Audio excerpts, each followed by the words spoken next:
ଆଜି ମୋ କବିତାର ଶୀର୍ଷକ ଜଳାଭାବ।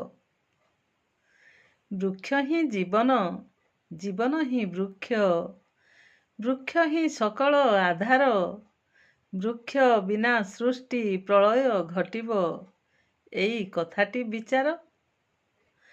ବୃକ୍ଷଠୁ ପାଉଛୁ ବଞ୍ଚିବା ଖୁରାକି, ଖାଦ୍ୟ ବସ୍ତ୍ର ବାସଗୃହ, ସୂରୁଜ ନଥିଲେ ବୃକ୍ଷର ଜୀବନ କିବା ସମ୍ଭବ ହେବ?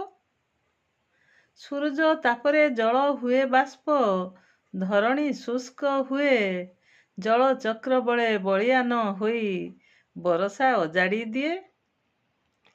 ଅମ୍ଳଜାନ ଅଟେ ଜଳ କଣିକାର ଅବିଚ୍ଛେଦ୍ୟ ଏକ ଅଂଶ, ବୃକ୍ଷ ତାର ସ୍ରଷ୍ଟା, ବୃକ୍ଷ ତା ଜନନୀ, ନଷ୍ଟ କରନା ତା ବଂଶ। ଗୋଟିଏ ବୃକ୍ଷରେ ଗୋଟିଏ ଜୀବନ, ସରଳ ନିଷ୍ପାପଟିଏ, ଗୋଟିଏ ବୃକ୍ଷରେ ଗୋଟିଏ ଜୀବନ, ସରଳ ନିଷ୍ପାପଟିଏ, ବୃକ୍ଷ ରୋପଣକୁ କଡ଼ାକଡ଼ି କରି ଗଢ଼ିବା ଜଙ୍ଗଲଟିଏ, ଗଢ଼ିବା ଜଙ୍ଗଲଟିଏ। ବୃକ୍ଷ ବଞ୍ଚିଥିଲେ ଆମେ ବି ବଞ୍ଚିବୁ, ପ୍ରତିଜ୍ଞା ଆଜି କରିବା।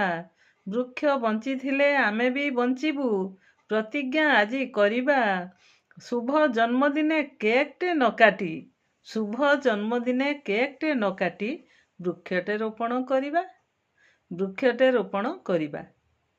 ବୃକ୍ଷ ଥିଲେ ଜଳ ଅଭାବ ହେବନି, ପରିବେଶ ହେବ ଶୀତଳ, ଜୀବଜନ୍ତୁ ସର୍ବେ ଆନନ୍ଦ ମନରେ କରୁଥିବେ ଚଳାଚଳ।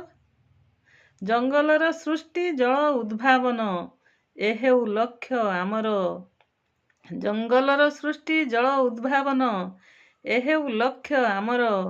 ହେବ ନାହିଁ କେବେ ଜଳର ଅଭାବ, ଦୁଶ୍ଚିନ୍ତା ନଥିବ କାହାର।